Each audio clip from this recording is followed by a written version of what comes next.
Welcome in the Dynasty Market Watch, where yesterday's price is not today's price. Presented by the Bulletproof Family of Podcasts. I'm Todd Halverson, joined as always by Matt Davis and Brian O'Leary. Today we are doing a 4-round mock draft for the classes 2022 through 2024. So the cornerstone players of your Dynasty teams, we're going to be drafting those players. We actually did this same mock draft back in January. And we've been kind of looking through that draft, and there's some major guys that have risen, guys that have fallen. One notable guy that we didn't even draft during that podcast when we did that mock draft was J.J. McCarthy. He's moving way up the board now, obviously. There's also some guys that have fallen, like Troy Franklin was drafted in that. So there's been some big movers over the last 3 months. Yesterday's price is not today's price. So we're going to be doing it again, 4 rounds. Each of us are going to get four draft slots. Brian, play that Fat Joe. Yesterday's price is not today's price. All right, so Brian's going to be on the clock at the 101. So if you're listening on Spotify or Apple Podcasts, you can also go to YouTube. So we're going to have the sleeper draft board available on YouTube if you want to watch there. Brian, you're on the clock. The first 3 picks are fairly simple, but let's go ahead and knock them out. Yeah, 101. I think this is a pretty chalk answer. CJ Stroud will be coming on over to my team 1. Yeah, makes sense. I'll go ahead and maybe surprise Todd here, but I'll go with my second pick here. And I think Todd's going to be happy with who's left. I'll take Anthony Richardson second. All right, yeah, we talked pre-draft, and I was kind of saying, like, based on market value, I would obviously take CJ Stroud because you just kind of have to. But who's the guy that I'd prefer? I think I'd actually probably take Caleb Williams. So, yeah, Caleb Williams here at the 103. Easy smash for me. So, Brian, to you at the 104. Yeah, I'm going to go this year's 102, Marvin Harrison. Pretty chalky so far. You guys don't think that Richardson over Caleb is that crazy, right? Like, no, you guys would probably prefer all. Caleb, but okay. They're both first round startup picks. So yeah. Yep. And I will with the 5th overall pick, I will take Puka Nacua. All right, and obviously I can't go more than 5 picks without trying to talk a bunch of stuff. So the Caleb versus AR thing. Yeah. We saw 4 games from Anthony Richardson, and that's kind of my hang up is that if we hadn't seen those 4 games, it's obviously no question. Yeah, we would take Caleb. Yeah. And like within 4 games, Caleb could look great, and then we're taking, I don't know. So it's like I have them in the same tier, but that's why I prefer Caleb. Is that Caleb's a lot within 4 safer. Games. Yeah, Caleb is way safer. I'm just going with the rushing upside and Anthony this guy Richardson may can break fucking break fantasy type. Yeah, upside. he absolutely could. All right, so you have to keep me up with the draft board. It's a little bit small for me. So yeah, so we got Stroud, Richardson, Caleb as the first 3. Brian took Marvin Harrison 4th, and then I went Puka Nacua 5th. All right, and so from there, the question really for me is: do you take Breece Hall, Jahmyr Gibbs, or Garrett Wilson? I'm going to pretty consistently lean towards the receiver. I'm gonna or Bijan. Yeah. So or Bijan. I'm going to pretty consistently lean towards the receiver in most cases. But here I'm going to take Bijan. I still think that he has that like continue RB1 value over the next couple of years. Yeah, I mean, these were my top 6 overall, so I think we're pretty chalky so far. Nothing crazy. Brian, you're up with the 7th overall pick. Yeah, Team 7 will draft Garrett Wilson. Nice. I think he's due for a little bit of a skyrocket in value potentially with some health here. Yeah, I just wouldn't be surprised at all if at the end of the year we're like, yeah, Justin Jefferson, CeeDee Lamb, Jamar Chase, and Garrett Wilson is in that category. I agree. Yep. 8th overall pick, I will take Breece Hall, who I have pretty much neck and neck with Bijan in terms of RB 1 and 2 in Dynasty right now.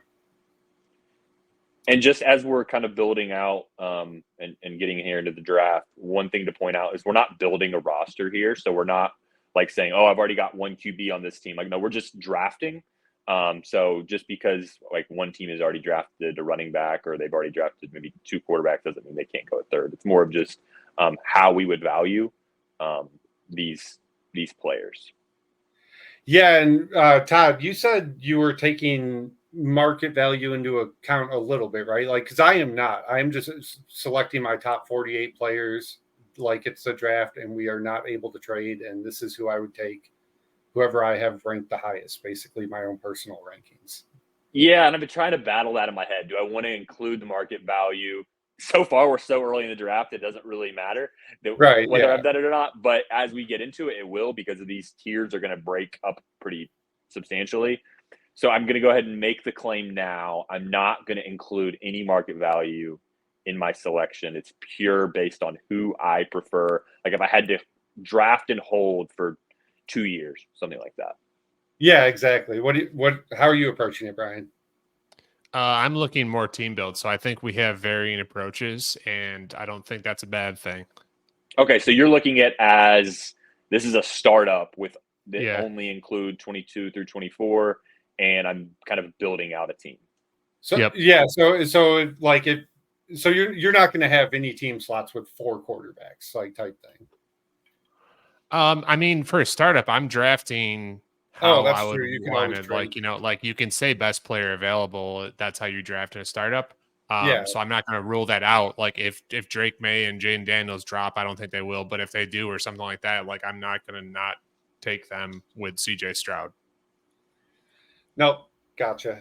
All right, Todd, slot number All right, 9. so with that, the next running back best available is kind of where I think we sort of see a tier break from the next grouping, and it's Jahmyr Gibbs as the final running back from that upper tier. Yeah. Those 3 are kind of always ranked pretty similarly. Yep, so that brings Brian at the 110. Yeah, I'm going to stay on the wide receiver train here and take Malik Neighbors. Ooh, so yeah, Malik Neighbors ahead of, well, I guess really just ahead of Jaden Daniels. We've already taken Puka. We've already taken Garrett Wilson. I guess you could argue Laporta is on the board, so that's another one. Okay. Laporta is an interesting case that maybe we'll get deeper into when he gets drafted. I'm kind of like wishy-washy right now at the moment. Okay. And the 11th slot I will take. So Neighbors is 103 for almost everybody in this rookie class. Personally, he would be my 104. At the 11th spot, I would take take at 103 if forced to choose, and that is Drake May, who is my QB2 in this class. All right, so Drake May 111. That brings me to the 112, and that basically puts me deciding between a quarterback with probably Jaden Daniels. I'm not as high on Brock Purdy probably as maybe like Matt, even though it's interesting. We were going through the last mock draft that we did back in January, and I was the highest on Brock Purdy, and Matt was the lowest. And so that's interesting how that's flipped a little bit. The last one was done in January, so I guarantee I was still salty about that Packers playoff loss. I was definitely in a fuck Brock Purdy mindset. Fanhood always finds a way for Matt Davis. Yeah. So that brings me to Chris Olave probably, or Jaden Daniels. Jaden Daniels, for me, I'm not really a big fan, to be quite honest. I think things could go south for him pretty quickly. But at the same time, we could be sitting at halftime of week 1, and we're like, yeah, Jaden Daniels is a end of the first round type talent or beginning of the second round player in Dynasty, because he goes for 150 yards passing and 80 yards rushing, and he like breaks one or something. So Jaden Daniels has that major upside, and I think the floor for year 1 is just pretty strong. So I'll go Jaden Daniels here at the 112, and that puts me at the 201. So This team is if you're looking at it like Brian, where you're like building out a roster, I'm kind of not looking at it like that. So at the 201, I would probably go Chris Olave, him versus Malik Neighbors. I'm still really high on Chris Olave. I think I would have him in the same tier. I would lean Chris Olave over Neighbors though. Well, Neighbors is off the board, so yeah, I know, but Brian already took him, so I was just kind of Oh, I was just backhanding. I was just talking shit about his pick, basically.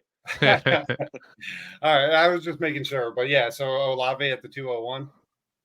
Yep. All right, and that leaves me with the 202, and I will go ahead and take Laporta there. He's the highest left on my board. I would take Laporta over Olave in a startup draft, but agree they're all the same tier right now. Yeah, and just kind of adding on to Olave, I think I find myself just the other day, I was kind of looking through all of my leagues and like, can I make an offer for Olave? Like, I feel like he's being a little bit slept on because rookie season and we're in Garrett Wilson season, like Brian and I were talking about a minute ago, and people are always high on Puka. Olave feels like the kind of the ugly duckling of those clear top like 10 receivers. He's definitely ahead of the wide receiver glob. I think everybody agrees with that.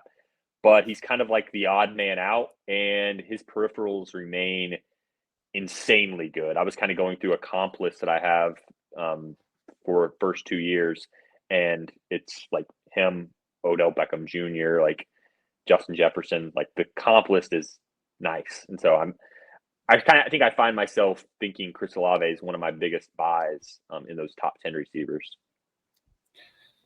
Yeah, since the end of the season, him and Drake London have kind of switched spots from what I've seen in startups, where like back at the end of the season, I think people were still taking Olave over London ever since the Kirk Cousins signing. London's gotten steamed up, and generally what I'm seeing is London slightly favored over Olave in the general consensus, but it's very close. I think almost everyone has him back-to-back type thing. Thank you for the segue, Matt. I will take Drake London with Malik Neighbors. Pair those two together and worry about quarterback later. Yep. Can't argue with that. So, all right. So I got at the 9 spot, took Gibbs. This is actually Todd. I'm sorry about that. Todd, you're up with the 9 spot. Gibbs was your first round Yeah. selection. And so if you kind of think about like what quarterbacks are available, you've got Brock Purdy left. You've got JJ McCarthy. Drake May's gone. And then after Brock Purdy and JJ McCarthy, it's Bryce Young, Bo Nix, Will Levis.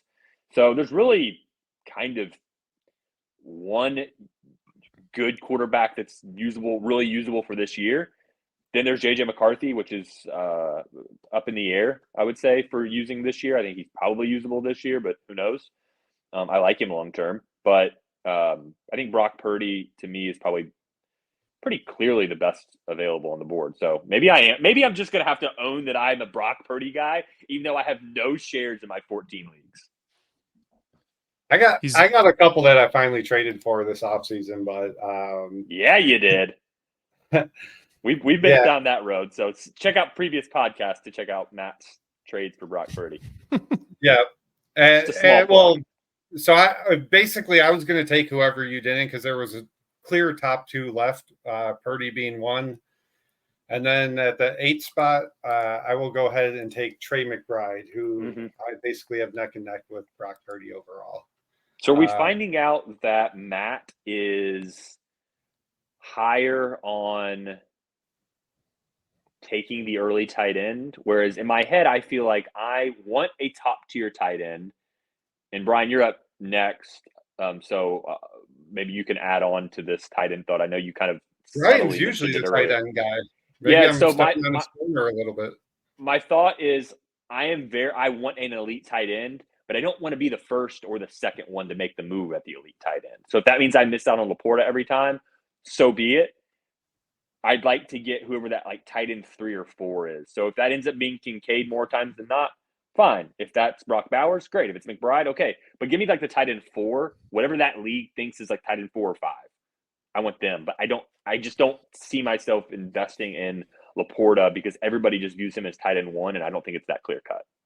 Yeah, I think that was the comment I kind of wanted to make, and I've been kind of pursuing trading Laporta a little bit, at least investigating it in my other leagues, just because I think it's not as no brainer. Like I love Laporta, but and he's cool, and I think he has a lot of potential, but he's being viewed as like Gronk, prime Gronk, and I don't know if that's ever going to be obtainable for anybody, let alone a guy that we don't know what the touchdown regression looks like or doesn't look like. So it's kind of I would be worried if I'm Yeah, so drafting him if second I round of have a startup. if I have a lot of Laporta that I'm looking to move, and I'm like, oh yeah, I'd love to send my Laporta and get Dalton Kincaid plus. I don't think that's very doable in practice. So it's almost like, and Brian, maybe you can work on this a little bit and kind of give us some feedback on how it goes. But it almost might be something where you have to go out and trade for a Trey McBride or trade for a Dalton Kincaid, and then turn around later and move your Laporta to someone else. Because I feel like if you just try to go, I'm gonna try to swap Laporte for Kincaid plus, or I'm gonna try to do like a 2 for 2. I just don't think that the other side of the other owner is really going to give you much value gain between those two. I think they're going to be like, I mean, I think what's you the could maybe difference? get a second, Yeah. like not even early, but like a mid-second seems feasible depending on the league. Yeah. I like, so I agree with you, Todd, in terms of the depth of the tight end position. Not only the depth, but that it's almost all young guys at the top. So it's definitely not a position I'm targeting early in regular startup drafts. So maybe I'm going to end up with a lot of the young tight ends that we have in this cluster because you and Brian are sort of approaching it as more of a startup. And I just ranked the top 48 guys, and I'm just going off that list. I would somewhat push back on what Brian said, just because I've heard it a lot this offseason, that Laporte is really good, and there seems to be some questions about his ceiling. I don't really have any questions about his ceiling. I would not treat him like prime Gronk or Kelsey yet, but I also think that is definitely within his ceiling range of outcomes. Like, I mean, there have been tight ends that have been slightly more yardage wise as a rookie, but man, like 86 catches, 120 targets. Again, his ADP's in the second though, so he basically is love being treated Laporta. like them. That's what I'm saying. He's being treated at his ceiling. He could get there, absolutely, but he's being treated at his ceiling. ADP That's why he's 21st overall the last month. So that's where, again, that I guess where I would disagree. I think Laporta's ceiling is like mid to late first round startup pick. I think like if you're talking prime Kelsey, like if you could just give me Kelsey's career, I would draft that guy like 105 in a startup in a tight end. Yeah, but that's like 1,300 yards. So Laporta's got a long way to go there. He does, but like if someone was going to be the next Kelsey, you would expect their rookie year to look very similar to Sam Laporta's. That's point. All I would say. But yeah, we can work out for Kyle Pitts. Not the same season, but I mean, tight ends are up and down a little bit, like notoriously. I don't know. I'm not throwing shade at Laporta. I'm not. I promise you. I have a ton of him. Yeah, no, I know. He was your guy last year. So, no, I just think he has a higher ceiling than, like, I feel like a lot of people think his rookie year was close to his ceiling, and I'm not sure that's the case. But I think I'm in the minority on that. So, Brian's find out on the clock. Brian's on Yep. the clock, and in typical fashion, I can't shut my mouth. So one comment I want to make before we get to the next pick is that I've talked all off season. Everybody's tired of hearing me talk about the wide receiver glob. In my opinion, the wide receiver glob has come to what precedes the wide receiver glob has come to an end at the end of Drake London. So the receivers next on the board are Rome Odunze, Zay Flowers, Tank Dell, basically are the next top three. And in my opinion, Rome Odunze is well within the glob. And so maybe whoever takes him, I don't think it'll probably be me. I'd like to hear your thoughts on that. So, Brian, we'll let you go, and then whenever Rome Odunze gets selected, we'll hit there. Yeah. I'm not going to take Rome Odunze here. I will take JJ McCarthy. Yeah, with there he is. Garrett Wilson. Nice little Yeah. tandem. He was Hopefully. highest on my board. So that brings us to Todd, who selected Bijan with Team 6 in the And first round. so now we're at tight end 3, and I'm good with tight end 3. Give me Brock Bowers, tight end 3. Yeah, that's who I was between those two. Makes sense. Yeah, I was kind of hoping. I knew they wouldn't because it doesn't play out this way in startups usually, but was hoping one of those fell to Team 5 here. I took Puka Nacua in the first round. And I'm looking at Odunze. And you know what? I am not going to take Odunze because I want to see if I can force Todd to take him. So You might. this might be a bit of a surprise, but I'm going to go ahead and take Devon Achane. Okay, here. I was considering him. All right, that's fair. So yeah, then I'll just go ahead and take Roma Dunze. I wouldn't consider my myself. pick. Oh well, then I'm not going to take Roma Dunze. I will take Roma Dunze. Someone's taking Roma Dunze here. So yeah, Roma Dunze, Marvin Harrison. That's a nice little start as well. A couple wide receiver doubles. All right, so do you have Roma Dunze in the wide receiver glob? No, You have him not ahead. I don't. Yeah, I'm not operating like as simplified, probably as like your or not simplified, but like just straightforward as your globbing. We'll coin that later, but your globbing is interesting, and I like that as a reference point. But I don't know what he is one way or the other yet, so I'm not. I think he has the upside to be well above the glob. He obviously has the outcome of outside behind the glob as well. So I'm taking the swing here. So the guys that I would have behind behind like the top tier that are still, in my opinion, like globby are like the Ayuk, the Nico Collins, that group. So would you have him like in that area, or would you have him like Olave, Drake London?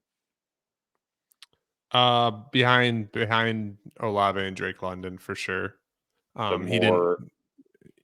Yeah, more I'd say he's more like the guys that with situation changes or some type of they have the massive upside. So yeah, Ayuk, Waddle, Devontae Smith, Mm-hmm. that group. Yeah. Okay. I still I'm not letting go of like T Higgins and people like that have the upside with certain situations. So like that's why I say like my glob isn't quite as straightforward as yours probably.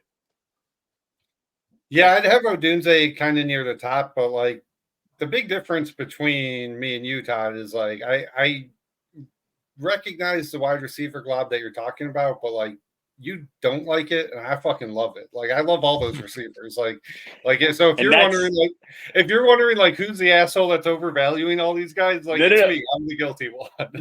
That's why I don't like it, is because everybody does love them. They are fun. Like all those guys that I just mentioned a second ago, DJ Moore, even like Michael Pittman, like those guys are really fun and good.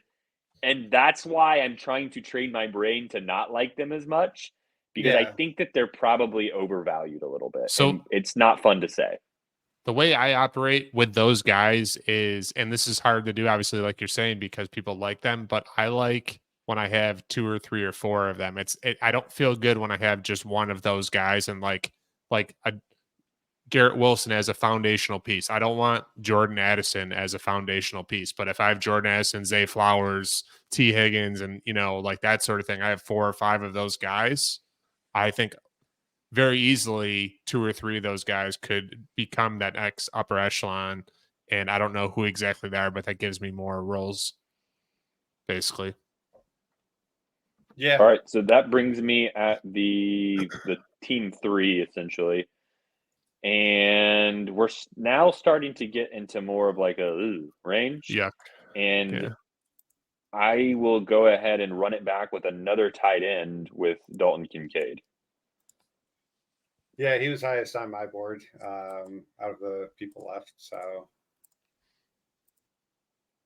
like that pick. Let's see who at team 2. Let's see who's the next highest I have. Oh man, we are squarely in the glob now, aren't we? Yeah. Yeah, so let's just kind of give a recap maybe of like what's best available, because it's kind of, when you're listening, it is difficult. Like, Yeah. who are we talking about here? So, Yeah. from a So receiver perspective, you've got Zay Flowers, Tank Dell, Jordan Addison. And if you're watching on George YouTube, Pick, like, why is he looking into his lap? I'm looking at my phone. George Pickens, JSN, Worthy. Those are your kind of your receivers.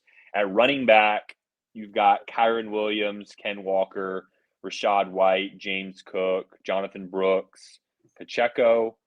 And at quarterback, this is ugly, Bryce Young, Bo Nix, Will Levis. And there's not another tight end until you really get to Jake Ferguson and Ben Sinnott late, which probably won't even get to him. So we're getting to a spot where I have no tight boys that ends hate left. running backs are going to have to start pulling the trigger. Yeah. I there's no more tight ends left on my board of the top 48. And like you said, I have those three quarterbacks. And as much as I like Levis, I think there's a pretty big teardrop from McCarthy to him. So yeah, team 2 will go ahead and select Tank Dell, who's the highest left on my board right now. Yeah, I think he would be the top receiver for me as well at this point. All right. So I have Brian, CJ you're back to Stroud. me. Yep. And I have 2 picks because we're not doing third round reversal. I'm most likely double tapping 2 receivers here. Just deciding which route I want to take and how angry I want Matt to be with me. So best available receivers, just to filibuster as you think here: Zay Flowers, Jordan Addison, Xavier Worthy, Pickens, JSN. Yeah, I don't think they're going to take my top wide receiver, so I don't think. No, I know. Be... I'm saying Did I I'm going to make even you mad mention because your I'm top about wide to. receiver? No, you did. Yeah, I'm going to take 2 people that you mentioned. I'm going to take JSN and Zay Flowers. Yep. Let's talk Zay Flowers for a second. Should we be a little bit higher on Zay Flowers? Maybe as a group. I think I get the feeling that I'm not that high on Zay Flowers. We don't ever talk about Zay Flowers. Zay Flowers' ADP right now is wide receiver 20, directly behind Michael Pittman, Nico Collins, DJ Moore. That's high praise from the community on Zay Flowers, and I don't find myself that high on him. Who are the couple of receivers valued right below him?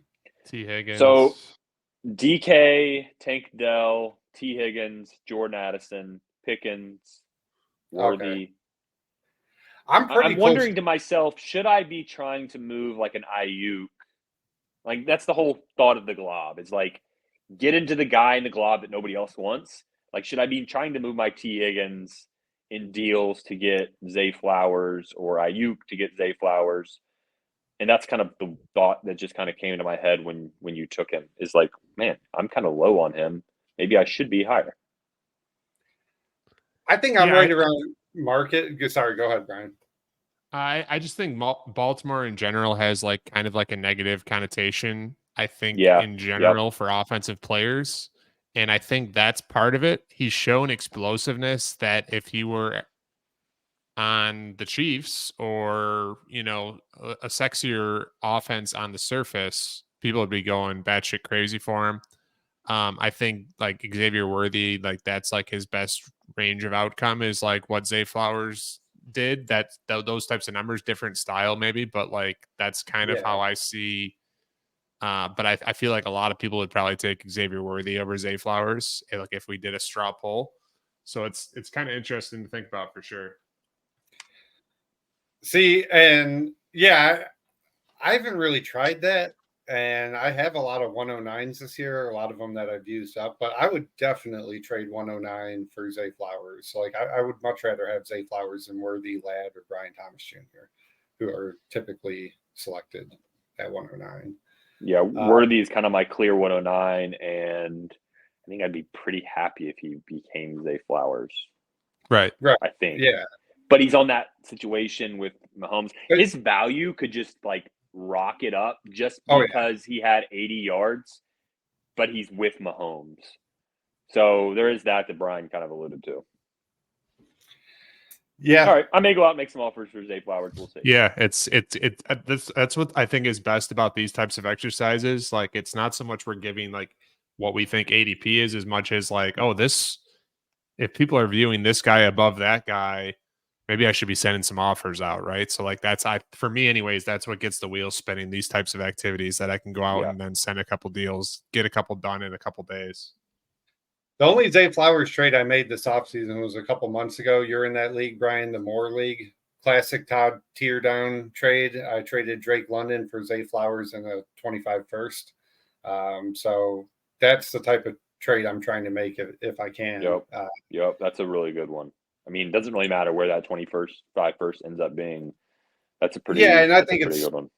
I project it's definitely not a juggernaut, so I'd project it as mid, maybe late. Probably won't be early. And here's one thing I love about those types of trades is that most likely scenario, London remains more valuable than Flowers. He has a better year than Flowers.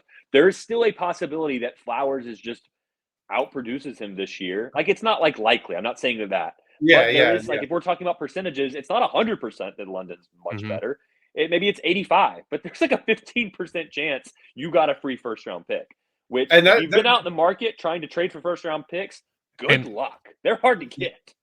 And how about this? Like, Drake London, I don't think he's necessarily priced at his ceiling, but we're talking about Zay Flowers, at wide receiver 20. He could get into that wide receiver, 10, 15 with a great start as well. Buck the trend of what Baltimore is. And then you could flip Zay Flowers for another trade back plus, and all of a sudden that compound interest is setting in and you're sitting real pretty.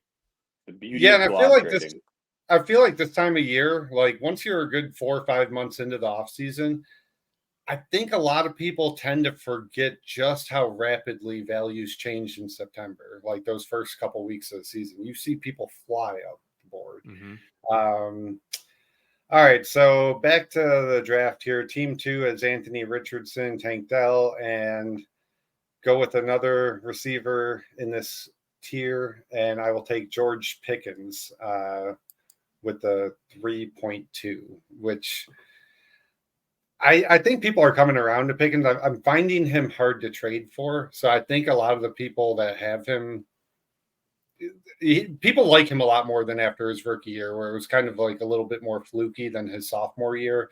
Sophomore year, like his open metrics were a lot better, stuff like that. So I think his archetype to me.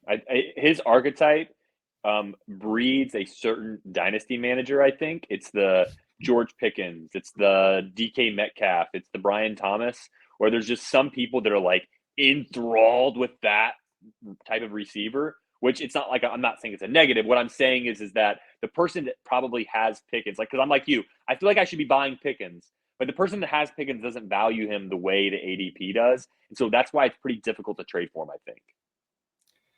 Yeah, like I have a lot of London shares. So I was mentioning that Zay Flowers trade I did, and London, ever since the Kirk Cousins signing and he got steamed up a little bit, I've been shopping him, not like aggressively, but just seeing kind of what I can get. And I've talked to a couple of Pickens managers that are like, yeah, if you want to do the trade straight up, that's fine. I'm not giving you anything. And I was like, oh, okay, well, damn. For London? Yeah, like yeah, there you go. Yeah, so it's like, all right, that is the end of that negotiation. Yeah, I was about to ask. I know that I'm pretty sure that all three of us would do London for a Pickens in a first. Like, that's kind of like a no-brainer. Kind of like your London for Flowers in a first. The question I was going to ask, though, was, would you do London in a second for Pickens in a first? Because I think I would. But that guy obviously wouldn't want to do it straight up, so never mind. Yeah. So I would do that. I would trade London and a second for Pickens in a first if I could. Yeah, I think that one's interesting. All right, so I'm on the clock for pick 3, or for team 3, and I think the best available running back is Kyren Williams. His value has taken quite the hit here recently. I don't know if I can really stomach him, but when I look at Kyren Williams, he's running back 8, and Devin Achane is running back 9. on ADP the last month, and that just blows my mind that people are taking Kyron Williams ahead of him. So I don't know who it was that got Achane, but good get there. I think that he's pretty undervalued overall in the market. He's a running back that I'm really targeting in trade. I've actually traded for him once this offseason. I think I traded T. Higgins close to straight up for Achane. Anyways, I actually just traded for Achane about 2 hours ago. There you go. What was it? So I traded Will Levis and Jahmyr Gibbs for my boy Drake May and Achane. Oh my gosh. Love it. Love it. Was pretty happy with that one. Give a little clap for that one. That's a beauty. That is the beauty right there. Wow. All right. We can just turn it off now if we want, because that one was great. All right. So I'll go ahead. So you going Kyron here, or? Yeah, I'll just take Kyron. Yeah, I think he was at the rest available is starting to get a little bit yuck. So here we go. Also, now since there's some dead air, I'll just talk. Now I get to scroll down my Dynasty data lab a little bit further, because we had Kyron Williams so high, I had to keep my screen higher. So now I get to scroll down like 4 rows. Oh, nice. All right, so Brian, you're up. Harrison, Odunze. Nice. Yeah. Start.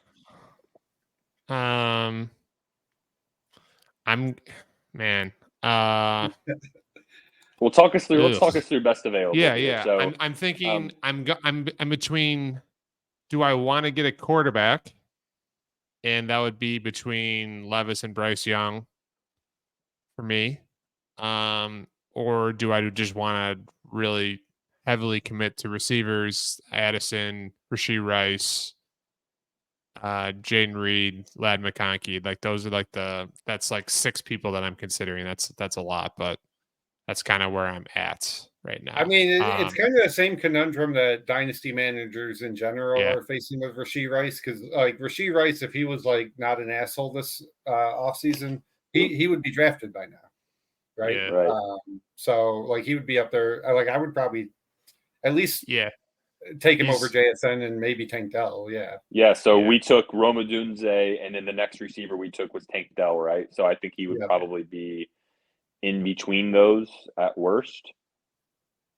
Yeah, so there's been 6, 9, 11. He would be wide receiver 12 within 2022 to 24. That's, I mean, I think that's probably the value. The other side of it, I just wanted to like quickly talk through it, is I'm coming around, I think, a little bit on Bryce Young having more opportunity to be successful. I don't think he's going to be a stud. But I think he's got some pieces in place that can potentially help what his skill set was, versus last year he had nothing to help him. The addition of Deontay, offensive line help, potentially a running game. Like if Brooks is as good as some people are saying, like that's going to help him a lot. And you don't need him to be a stud. You just need to reestablish that he's an NFL quarterback. Like, I think so. Yeah, I don't see like. I'm not saying he's going like. I don't see why he couldn't have like a Brock Purdy light fantasy type of impact, right? Like if it's obviously system and weapons are lacking there, but like just being like a consistent steady Eddie, I could see him being that sort of guy on the opposite of steroids. So like pre-Brock Purdy, if Brock Purdy's on steroids. Barry Bonds on the Pittsburgh Pirates. Little baseball reference here. You know what? Rashee Rice, fuck it. He's probably gonna uppercut. He's probably gonna punch a nun in the next 24 hours, but we'll ride with him. Yeah. Hopefully he's done getting in altercations and arrests and shit like that. They did just drop the assault charge. They dropped that. As a feather in his cap. Like if he just behaves from now on, like he's going to be fine. But like you just need him to behave. So I don't know. Team 5 here with the next pick has Puka, Achane, and I'm going to take my boy Will Levis here. That was a pretty easy call for me with this group. I'm just really high on Levis. Despite trading him away earlier, I still like him a lot. The risk is there with Levis. He has kind of a 1-year prove it deal. And maybe he becomes Jordan Love. Maybe he becomes Sam Howell. It's hard to almost see an in between. But maybe he finds a happy medium there. But I think he's set up well for success. So, and we'll see. Hopefully, Todd. Hopefully, for your sake too, as a Titans fan, you guys found your franchise QB, and he has an awesome year this year. Will not hold my breath. I have. Yeah, I know you've been 11 favorite all the time. Have not. I did take Will Levis in my only startup this offseason in the 7th round. So I actually kind of like that value. I don't think I would take him ahead of – I know I wouldn't take him ahead of Bryce Young. And him versus Bo Nix, I would take Bo Nix ahead of him. And it's really just because they just took Bo Nix in the first round. There's the investment there with him. I feel like Bo Nix for sure has the 24 and 25 season. Whereas Will Levis has maybe for sure the 24 season, and then from there we have no idea. So that would be the reason I would take Bo Nix ahead of him. But I do like Will Levis if you can get a cheap buy on him, like in a startup. I think is probably the most practical place for it to happen. I think it's tougher in trade. Yeah. All right. So I'm on the clock now. Is that right? Yep, Bijan Bowers for Team 6. So, and you're gonna have to help me out here on who's available. But did we Here, we ended up taking George Pickens? Yeah. So Addison, Worthy, Ladd, Brian Thomas. Okay, so we were not going to take here. So, definitely not taking Brian Thomas. The best running backs available are Ken Walker, Rashad White, James Cook, Jonathan Brooks. I probably should mention him first. I think Brooks is probably the highest running back on my board. And now when I kind of look back at that Kyron Williams selection that I made in the last spot, like, would I have Kyron or Jonathan Brooks higher from a value standpoint? I think they're probably similar. They're also 2.5 rounds different in ADP, which is wild to me. But I'm still a JSN believer, even though I've traded away almost all of my JSN. Still believe in him, so I'll take him right here. I took JSN last round. Yeah, and I will not. I appreciate the endorsement. Yeah, well, that's a good pick. That was a good pick from you, Brian. So I believe Worthy is your wide receiver 4 in this rookie class. You got Worthy, you got Addison, got Ladd McConkey. Yeah, so then it would be Worthy for me. So I would take him 109. I would take him ahead of Jonathan Brooks. So yeah, Xavier Worthy. Yeah, I like that pick. All right. So since I'm confused, I'm sure the listener's confused. So best running backs available: Ken Walker, Rashad White, James Cook, Pacheco, Brooks. Matt, hit us with best receivers available. Okay. Yeah. No, I think you covered it. I mean, Brooks, Ken Walker, Pacheco, Rashad White. And then receivers are Jordan Addison, McConkey, Jaden Reed, Brian Thomas, Keon Coleman, like the rookie class, Ricky Pearsall, Leggett. And then no tight ends. And then at quarterback, we've got Bo Nix and Bryce Young. And Penix, yeah. And Penix. Correct. Show us your Penix. All right, so Brian, Team 7, you're up. You got Garrett Wilson and J.J. McCarthy. Yeah.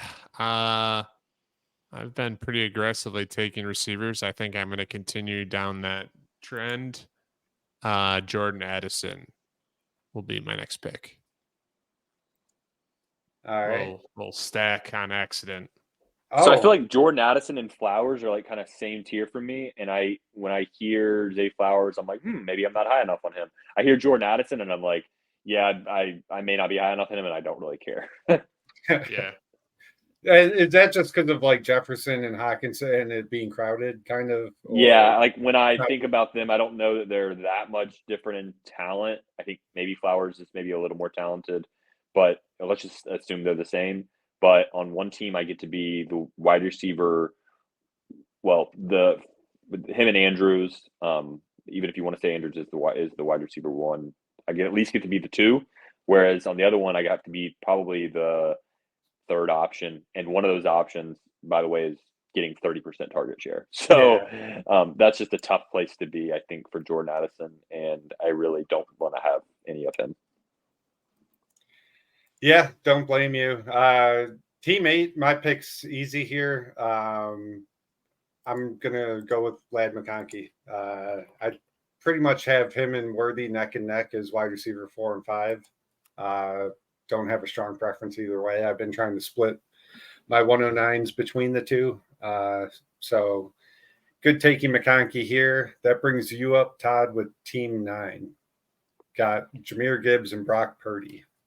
So we'll go with the quarterback, and we'll take Bryce Young. I think Brian kind of already hit on some of those reasons, and then he took Rashee Rice. So I think Bryce Young, I traded for him earlier this offseason. I'll let you all do the next couple picks, and I'll remind what that trade was for Bryce Young. But like you said, I think that he could be like a Brock Purdy. They've helped him out with Deontay Johnson.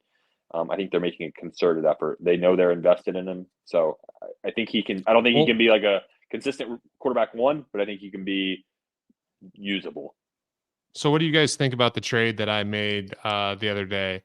So I traded Laporta and 105 and got ARSB and Bryce Young. You traded Laporta in the 105. This is a league that we're all in together. You traded Laporta in the 105. The 105 was basically staring down to be like Drake May, right? I guess, Matt, you ended up trading into the 104. So it wouldn't have been Drake May. It would have been J.J. McCarthy. J.J. McCarthy or Daniels. It was one of the two. So I think you won the trade, and that's because I value Bryce Young as close to a 0 and still thought it was kind of even. I want no part of Bryce Young, but I respect him on production quite a bit. Once you hit that 20 point per game threshold for me as a receiver, you're fucking minted, especially at his age. So it's just so incredibly tempting. I have Chase and Lamb on that team just to have that trio, hopefully for the next, as long as that league exists, probably, or hopefully, knock on wood. That's a nice foundational trio. Yeah, and it fits in with what you were talking about earlier, shopping your Laporta shares, just seeing what you can get, see if you can turn him in another piece into like a true superstar. So, and I mean, Bryce Young, if he has a good bounce back year, reestablish his value, I think you definitely crushed it, unless Daniels or McCarthy really has like a Stroud type impact. It's difficult to trade for those. It's difficult to trade for those ARSB types, and so when you have a chance to do it, I think you. So Brian, you're up. Before you go, Todd, did you want to, while we're on the Bryce Young topic, go with your Bryce? Yeah, Young? I traded away T. Higgins. It's a 14-team league, another league which we happen to be in. T. Higgins and a 25 third for Bryce Young, and it was on the clock, and I took Ricky Pearsall with the pick. So I traded away T. Higgins and a 25 third for Bryce Young and Ricky Pearsall. And it was a team where I didn't have a quarterback, a QB2. And so also in a 14-team league. Yeah, you're more of a rebuild. I'm a rebuild. So Bryce Young means nothing to me this year as far as like what his output is. But also, I think in a 14-team league, your needs at quarterback become a little bit more they show themselves a little bit more because you don't have a lot of teams that have a nice QB3. And so I think Bryce Young has a little bit more value in a 14 team than he does in a 12. Yeah. Kind of similar to what we talked about. I think we talked about it at one time about like in a 10-team league, I don't value those quarterbacks as much that are outside of like the top 8. And then in a 14 team, I value them a little bit more. So it's kind of goes both ways there. Yeah. I think it makes sense. 14-team league, that's my only one of those. It's just like a totally different animal. You kind of have to have a different approach. It doesn't seem like 12 and 14 would be such a massive leap, but it is. It's crazy. It really is. Yeah, it really is. Especially if it's a 14-team league where, sometimes people do, like, I'm going to do a 14-team league, but I'm going to shrink the rosters a bit. And they basically just turn it into a 12-team league with more people in it. This is an actual 14-team league with large rosters and large starting rosters. Yeah, it's a challenge. It's only 14-teamer I'm in, and like last year I made the playoffs just as a lower seeded playoff team, and like the whole year I hated my team. I was like, this team fucking sucks, and it was like the 6th or 7th best team in the league. So yeah, it does end up being a stark difference. All right, Brian, you're up with Neighbors in London for Team 10 as your first 2-round picks. Yeah, I'm at the back end of the 24 rookie. Depending on which route I want to take here. I think I'm going to go with Jonathan Brooks. Yeah, I'll go with Jonathan Brooks. So we'll have Neighbors, London, Brooks. He's definitely high potential. He's running back 4-6 in this draft that we're doing. I think that's pretty good value. That puts him at, like, I think we're on 111-ish, right? 9, 10, 11. That's about where he's going. That would put him, if you're thinking about a startup with every player in it, assume like ETN, Barkley are going ahead because that's what they are in ADP. That would kind of put him at running back 10 overall, behind Kyra and behind Achane. Dude, and there is a major Brooks hype out there. Like our buddy Jesse Mueller, he has him at 109. There was a poll I saw on Twitter about a week ago, Brooks versus Achane, and it was only 55-45 in favor of Achane, and that was with like 1,000 votes. So there's some people that really love Brooks. I think I'm just kind of like at market or whatever on him. I don't have a strong take on him. I think he's got nice insulation because people aren't expecting a lot in the first year. So, that brings me up, right? Yeah. No. We're up to Matt. I'm up. Why don't we make these? Let's make these next 2 picks and then recap each of the 12 teams real quick, like the 3-man roster. And then 401 will start the last round that we're doing. Good with me. So I will take Brian Thomas Jr. Right there, and I don't think that worried Todd because I'm not sure he's a huge fan. I'm not, but I was going to take him there because at this point it's getting pretty gross. It is getting to that point. Yeah, I was going to take him there, and I kind of a second ago I thought I was on the clock, so I was getting ready to say, y'all forced my hand into Brian Thomas Jr. So I think he was pretty clear best available receiver. Speaking of guys I'm not that high on, are Jaden Reed, Keon Coleman. So I probably will just stay away there. So this brings me up at the 312, and I don't know how this happened, but I'm apparently a Bo Nix guy. Bo Nix was absolute hot dog water at Auburn. When he was a freshman at Auburn, I remember saying, this guy will not end up staying at Auburn, and he will end up losing the job at Auburn. I don't know if he ended up losing the job at Auburn, but he didn't stay at Auburn. He was terrible there. He went to Oregon, and I guess he was great in the Pac-12. Who isn't? But he got taken 12th overall. So like, who am I to say that maybe I guess he doesn't suck, and I'll just live and die by that draft capital, and I've got at least a couple years to find out. Who knows? People seem to think that they know how to evaluate quarterbacks so much that they just are just tossing them to the side. So I've gotten several shares of Bo Nix, and I'm just going to be a Bo Nix guy, even though I think he sucks. So I'm kind of with you, but he's my go-to example when I explain to people that I think this is the best rookie first-round class I've seen since I've been playing Dynasty in the last 6 years.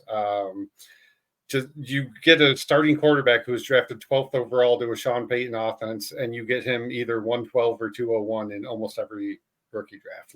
Yep, I've taken him 201 3 times, and then one league, I took him at the 110 because It was a RIP Justin Fields team that's a strong tank. And so, like Xavier Worthy's already gone. Like, all right, McConkey and Brian Thomas are there. Okay, like, how great are they really going to be? Just give me Bo Nix and let's just shoot for the stars. All right, Brian. So let's recap. Go over your first team one. I'm just gonna run through team. Yeah, you 1 rattle through them off, 12. Brian. So team 1 is CJ Stroud, JSN, Zay Flowers. Yep. Team 2, Anthony Richardson, Tank Dell, Pickens. Team 3, Caleb Williams, Kincaid, Kyron Williams. Team 4, Marvin Harrison Jr., Odunze, Rashee Rice. Team 5, Puka, Achan, Levis. We got Team 6, Bijan, Brock Bowers, Xavier Worthy. Team 7, Garrett Wilson, JJ McCarthy, Jordan Addison, the accidental stack. Team 8, Brees Hall, Trey McBride, Lad McConkey. Team 9, Gibbs, Purdy, Bryce Young. Team 10, Malik Neighbors, Drake London, Jonathan Brooks. Team 11, Drake May, Sam Laporta, Brian Thomas Jr. And last but not least, Jaden Daniels, Chris Olave, Bo Nix, on the clock, 401, Todd. So best available appears, like on ADP, appears to be all running backs. It's basically Ken Walker, Rashad White, James Cook, Isaiah Pacheco. If you go to receiver, it's Jaden Reed, Keon Coleman. Also, running back is Trey Benson. So I guess we don't want to forget him. We kind of said that all the tight ends are gone, but I guess you could say Jake Ferguson's available. He's tight end 10 overall ADP wise. At quarterback, the only thing left is Michael Penix Jr. So where do I go here? I'm going to take a running back, and I don't know who, between Ken Walker, Rashad White, Pacheco, James Cook. I mean, I don't want to. Do I have to take one, though? You do not have to. Okay. You know what? I don't like Jaden Reed. I think he's in a really tough spot, but I do love Jordan Love, and I love just agonizing Matt. So I'm just going to take Jaden Reed. Bang. Yeah, Spite I think Jaden Reed is a good pick there. I think he has a little more upside than people are taking into account. Did end the season very strong the last 6 or 7 weeks. So to me, the running back I'm going to take here at 402, very easy call. I think I have him a tier ahead of the other running backs, even though I know the production didn't necessarily match my ranking. But I'm going to go ahead and take Ken Walker here. And I just think he's a much better running back in real life than Pacheco and James Cook and Rashad White. And that's why. And I think that's going to kind of be borne out over the next couple of years. So I will take Ken Walker there. And Ken Walker and Reed were clearly my top 2 left on the board. And then, so, Same. Yeah. I'm Brian now with Team 10. Yeah. This is a weird build happening, but Malik Neighbors, Drake London, Jonathan Brooks. I'm going to go James Cook. 2 running backs, 2 receivers. Yep. All right, so now I'm ready to. This was something I've been holding back on. James Cook, is he almost a buy at this point? People are like, Ray Davis, they drafted him. They're going to split. I mean, give me a break. They drafted where did they take Ray Davis? Like the 4th or 5th round? They drafted him to split 50-50 with James Cook. I don't buy it. So James Cook, the end of last year was pretty awesome. Sometimes the person that has James Cook is kind of a James Cook guy, so I don't know if that might be a little bit more difficult. You might run into that one. That's what I've been reading into. Yeah, but if you're a team that's kind of like, let's think about like a rebuild that is on the come up, and you're like, I can't afford to go out and trade for Brees Hall. I can't go out and trade for, like, I love Devon Achane, but the person that has him is too high on him. I can't acquire him. Maybe James Cook's the guy that you go get that's kind of still young, but can give you, maybe there's that back in RB1 upside. So the way I view James Cook, I've found this out because I do have some shares of him because he was cheap at one point and whatever. I view him as a player that I don't necessarily love, but you almost have to treat him like you do if you're going to sell him. That's how I feel anyway. So like if you're not going to give me a first, then I'm going to hang on to him. His upside is higher than that. He's in a good offense. He's proven that he's a pretty solid running back. If you're not going to give me that thing that pushes me off of him, I'll just keep him. And then worst case, I have his production. So like, that's where I'm at with James Cook. Yeah, I think I'm going to make a couple offers on a couple teams that are on the come up for James Cook before this podcast gets out into the open. I think it might be a decent buy right now. Yeah, I don't disagree with you philosophically. Just people that when I've inquired about him over the last 5 months or so, the price is like a first and second, and I'm just I wouldn't pay a first for sure. So maybe I'm not getting any James Cook. Yeah. My gosh, yeah. Let's talk about like a receiver. Like, do you think that you could get like if like a receiver like a Hollywood Brown or Calvin Ridley? How far are we away from James Cook?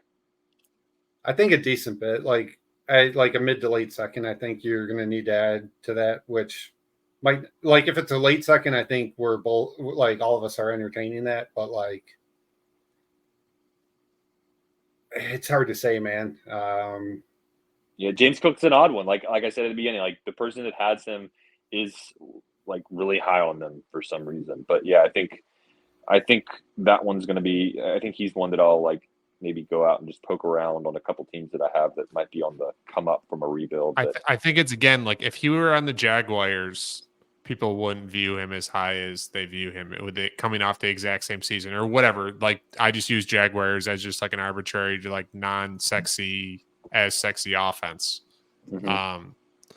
That obviously ETN is there, but I just don't think. I think a lot of it is Bills related, not necessarily loving James Cook, but like thinking he's going to get 15 touchdowns a year, like that type of thing, like as a floor. And that's probably not realistic, but it's possible, I guess. It's within his range of outcomes where other guys, it isn't. So, yeah, agreed. All right, Todd. Keep us going here. Team 9, you have Gibbs, Purdy, and Bryce Young as your first 3 picks. All right. So now we're kind of in the running back mold here. So I prefer Pacheco over Rachaad White. They're in the same tier, but I'll probably just prefer them slightly. So I'll just go Pacheco. Do you prefer Pacheco because of the offense or because of Bucky Irving? Probably just the offense, right? I don't give 2 shits about Bucky Irving. There's some Bucky guys. I do not care that Bucky Irving can run slow but somehow make college Pac-12 defenders miss.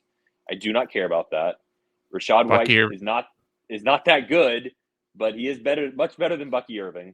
And so I'm not worried about that. What I would be concerned about is that Rachaad White's not that good, and he's in a not that good of an offense for running the ball, and that could prove to be more of a problem than anything. And so Pacheco is in an offense that seems to be at least running the ball well, and so I just prefer that. I think that ultimately, like I said, they're in the same tier.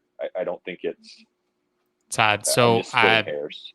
With this Tampa Bay backfield, you might catch some strays from family members of both Bucky Irving and Rachaad White if this goes public to everyone, like how the Odunze stuff went. So you're telling me that Roma Dunze's dad and Bucky Irving's family and Rachaad White's family could be coming after me? I'm saying one already has, and I'm saying the backfield tandem. You both, one of you the kind three of already have. You just kind of shit down both of their throats. Like you kind of backhanded compliment for Rachaad White, and then also said he sucks basically. So it's just that Bucky Irving is that much worse.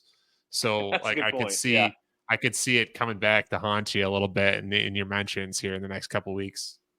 Well, if Bucky Irving's family members make it their way to this podcast, first off, thanks for listening. Second, awesome career at Oregon. But that's He all had I his gotta say. run. It's over now. There's people that like Bucky. I'll say that. I don't have an opinion really. I'm drafting him in the mid third if he's there because like it's the mid third. Who gives a fuck? But yeah, no. The only reason I asked is because like Tampa Bay spent a 4th round pick on Bucky. I don't think the Chiefs even added a running back this offseason. Not that like I'm trying to think off the top of my head. I don't think they did. They re-signed the great Clyde Edwards-Helaire though. Oh yeah. No, they brought J.K. Dobbins in for a workout and re-signed CEH an hour later. Like, all right, we saw everything we need to see out of Dobbins' knee. All right, team 8 here. Pretty easy pick for me. I'm not a big Rachaad White guy, so not going to take him here. I'm going to take Keon Coleman, a prospect that I didn't really love, kind of in the beginning of the draft process. I still don't really love this profile. I don't even care a lot that he's in Buffalo and could be Josh Allen's number 1 option, even though that is appealing. Keon Coleman is just a whole lot of fun in interviews and like everything about his vibe. Like I fucking love Keon Coleman, man. Like you talk about just guys you want to root for. That is Keon Coleman for me. So I just like him a lot. I've done like kind of a complete 180 on him. When he's there at like 202, to me, he's like the next clear guy after that Brian Thomas, Brooks, Bo Nix tier. So I've ended up with a little bit of Keon Coleman during this rookie draft season. And I don't know. We'll see how it turns out. I think he's got a pretty high ceiling and a super low floor.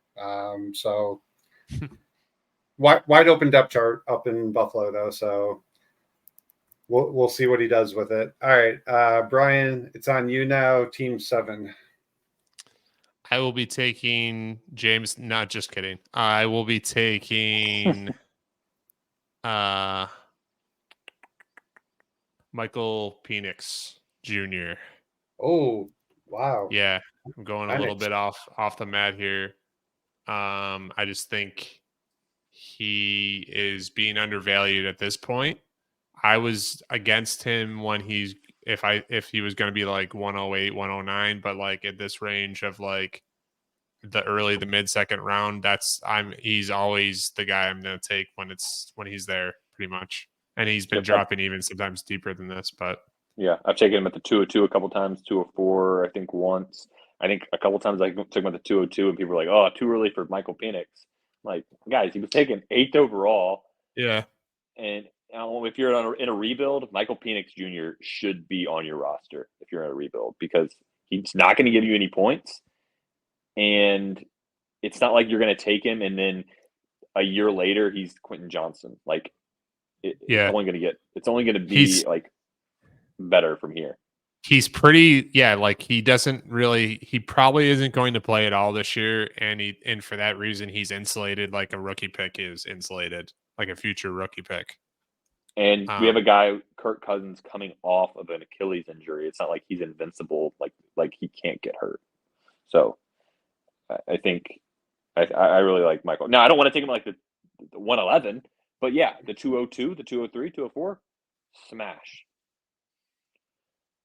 All right, so I just dog shit on Rachaad White. Now I'm going to draft him next. I was wondering how far he was going to fall. The Penix over Rachaad White kind of surprised me, but I think it makes sense. All right, Rachaad White, team 6 here. I think we kind of covered Rachaad. Let's see who is my highest guy left. Oh, speaking of drafting a guy that you have previously shit on, team 5 here, I'm going to take my boy Christian Watson. There he is. Oh. So I think he's got I think he's definitely got the highest upside of like the next group of players that are available. And there are reports literally earlier today that they figured out his hamstring issue was related to like one leg being much stronger than the other leg, which somehow the team fucking missed his first 2 years, I guess, but he saw some specialists, whatever. Supposedly they have a handle on his hamstring problems. I'm dubious of that. I don't know that you can really count on him. But if we get a 17-game season out of him, I expect him to put up pretty good numbers and reestablish some pretty good value. So I think I he's just worth said the other day that I think Christian Watson's being undervalued. So, I mean, anytime a guy is being undervalued because of an injury stigma, it's pretty blatant that they're a buy. And so, yeah, I like that with Christian Watson.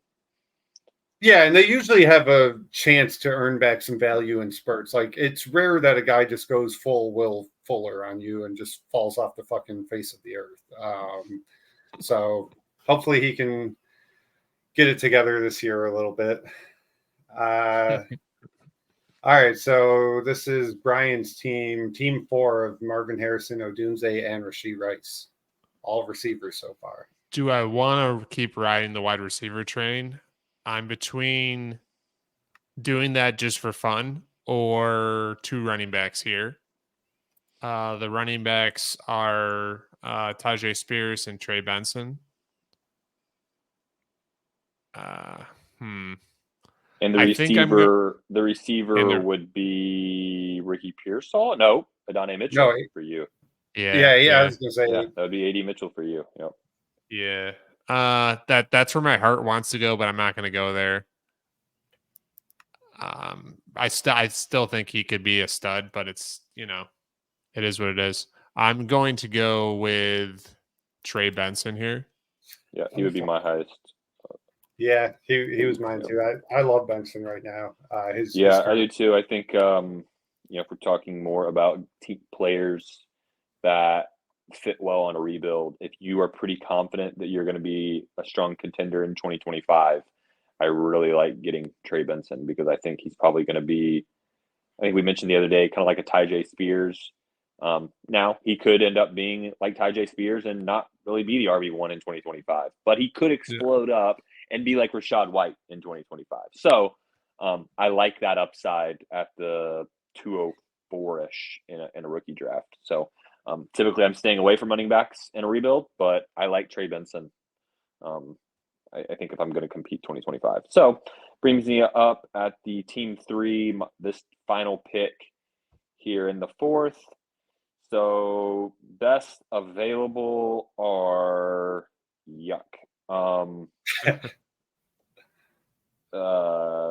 Jake Ferguson at tight end is your best available tight end.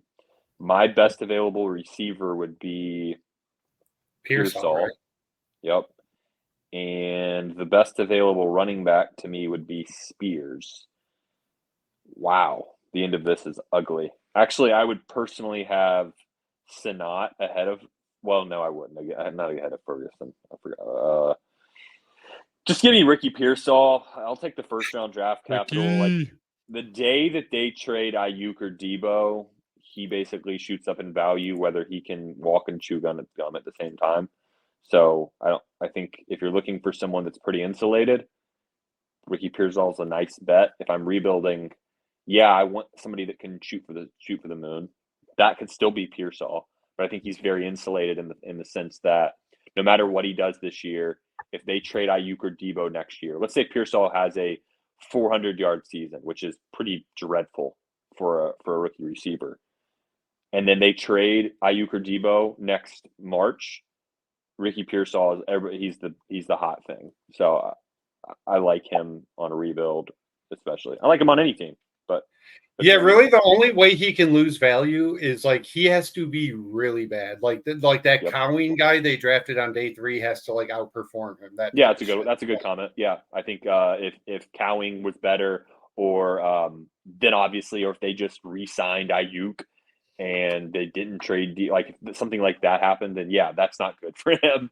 But I just can't see that. They got to pay Purdy too. I just cannot see them keeping all those guys and paying them. Like it just, they drafted Pearsall with a move in mind. I think first-round pick. If it was like a late second-round pick, then okay, I'm a little more questionable. Yeah, first-round pick, like he's going to be one of the guys. Yeah, All and right, with 2 picks left. Yeah, that makes my pick easy. I'm going to go ahead and take Brian's guy, AD Mitchell here, stacked with Anthony Richardson. Because I feel like he stole my guy and Trey Benson, even though Benson is all three of our guys, it sounds like. But yeah, AD Mitchell was the highest on my board. That made it a pretty easy pick. We'll let Brian close it out here with the team one.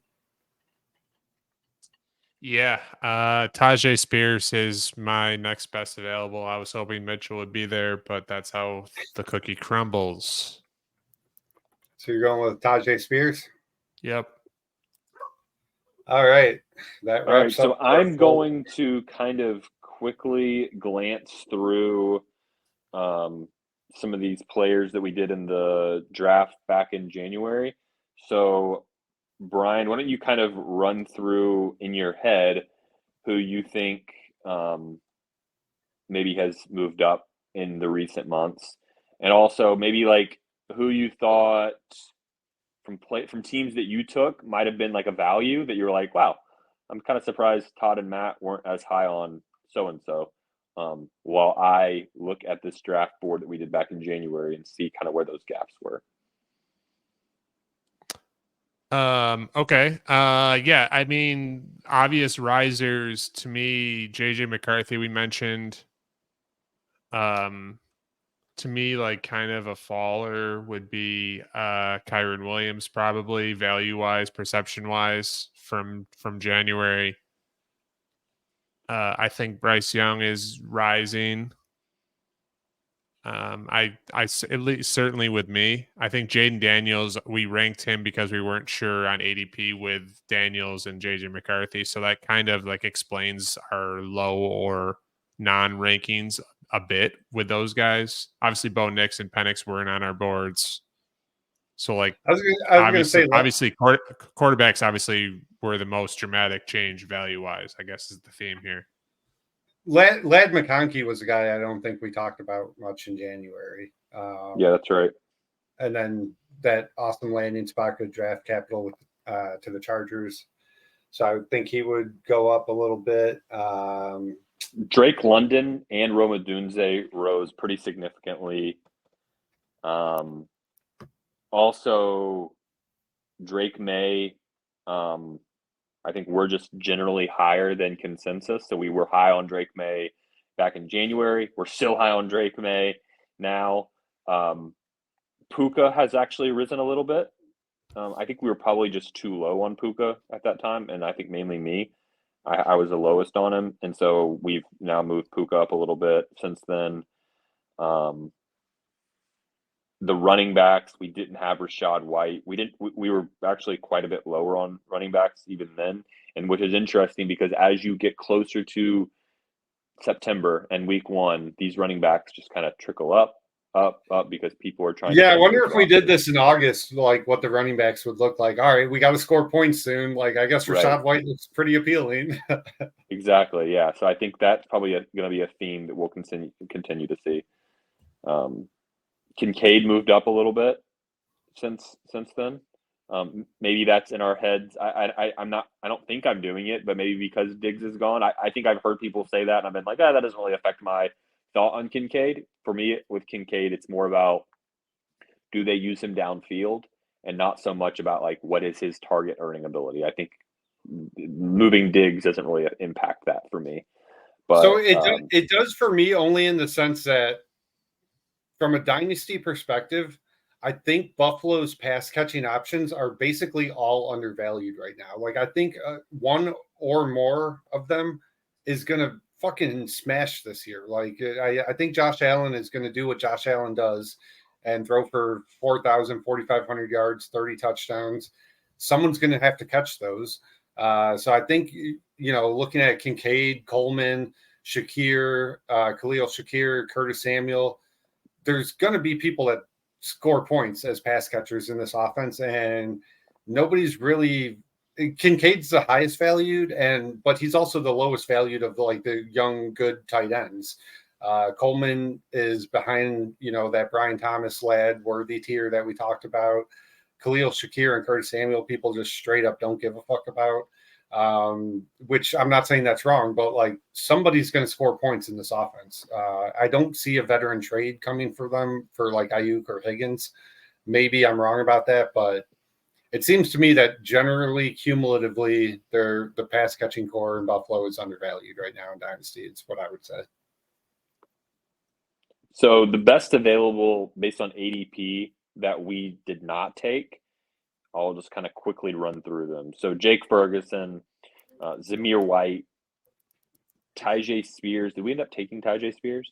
Yeah, he was a Mr. Okay, he was last pick. Oh, yeah. So Xavier Legette. Legette was the highest on my board. Jalen Warren, Jamison Williams, who Brian teased us with, Blake Corum, Jalen Polk, who I think we've talked about. I've taken him quite a bit in like the 209 range. And I think he kind of bridges the gap in those rookie drafts from the guys that we're kind of interested in to the guys that we're not. And I really like having that ambiguity with Jalen Polk that there's going to be a guy most likely that comes out of the Patriots. Let's hope it's Jalen Polk. Well, I'm going to hope it's Jalen Polk. Who knows who it'll end up being, but I'm going to place my bet on him. Ben Sinnott, we didn't take. Blake Corum, Brian Robinson Jr., Josh Downs. That's kind of your list. There's one guy I did not expect to make our top 48, but just honorable mention. Todd, you love this guy too at cost. Green Bay Packer, Dontavian Wicks. Yeah. I mean, obviously he wasn't going to make the top 48, but he's a guy that I tried to force in there and I just couldn't put him high enough. And so that's kind of like my issue with Jaden Reed and his value is that, I hate to be like, why take him if I can take so-and-so? Well, like Jaden Reed, I don't know that he's that much better than like Christian Watson. I don't know that he's that much better than Dontavian Wick. So I just think Jaden Reed probably he might not be as good. I mean, we just don't know. We're all so young. Yeah, and so I just like the prices of those guys and the ambiguity of, all right, one of them is probably going to be pretty good. I mean, one of them is going to be Jordan Love's wide receiver one. I think when healthy, it's Christian Watson. When healthy. Well, that's a frustrating thing. Is like, especially for fantasy, I really kind of like Luke Musgrave. I don't even know if he's going to start over Kraft. So, like, you just don't really. I even as a Packer fan that follows these guys every single day of the offseason, the beat reports, all that shit. There's no clear answers that I'm seeing, like from the local beat guys. So, I mean, yeah. So the theme is probably just buy Jordan Love. That and take whoever's cheapest, I guess, right? Yeah. Like, which is Wicks right now. And then I think we're doing the right thing, just pretending Dobbs doesn't exist, because he's never going to have a ceiling for fantasy at all. Yeah. All right, Brian, final thoughts. I like doing these exercises, and I encourage other people to do this that are listening. Still tune in when we do it, but do it on your own as well, just because I think it is, like I mentioned earlier, it just gets the wheels spinning, all sorts of different trade ideas and value gaps, and who are you higher or lower on in the market. So get a couple of your friends to do this type of thing. Yeah, these are your cornerstone players for Dynasty. They may not be your key point scorers this upcoming season, your cheap buys for points, but these are your cornerstones for Dynasty. So we'll probably do more like a traditional ADP or a traditional startup, like a 4-round mock like we did early in the offseason. We'll probably do that in the next few weeks. We're kind of getting out of rookie mode at this point, and so moving more into getting our rosters ready to fight the charge in week one. So that doesn't mean we're going out and buying points at this point. I think one thing I talked about last week was I'm going to get back into the mindset of value and letting my teams kind of fall as they may and stop trying to build out the highest projected points team that I can. So that's one thing I'm really focusing on my teams. I'm not selling my picks. So I'm not trading my first and second round pick for James Cook. So sorry for my James Cook offers. That's not happening. Yep, agreed. All right. So thanks for joining the Dynasty Market Watch, presented by Bulletproof Family of Podcast. Find us on Twitter. Matt is at Dynasty Peasant. Brian is at Brian_O'Leary1. And I am Todd at Dynasty SFlex. Thanks for joining.